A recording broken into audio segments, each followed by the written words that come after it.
Question number 19 देखो क्या कह रहा है। A invest 6,000 for 6 month, B invest 8,000 for 4 month.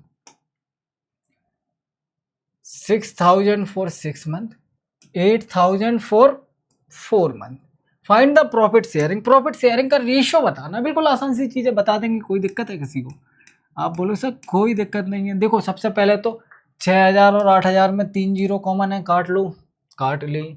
अब क्या बचा, इसने 6,000 रुपये कितने टाइम के लिए इन्वेस्ट किए? 6 महीने के लिए। और इसने कितने के लिए किया? आप बोलो सर 8,000 रुपये 4 महीने के लिए। ठीक है, 8 चौको 32, 6 चिंग 36। देखो कट रहा है कुछ? आप बोलो हाँ सर।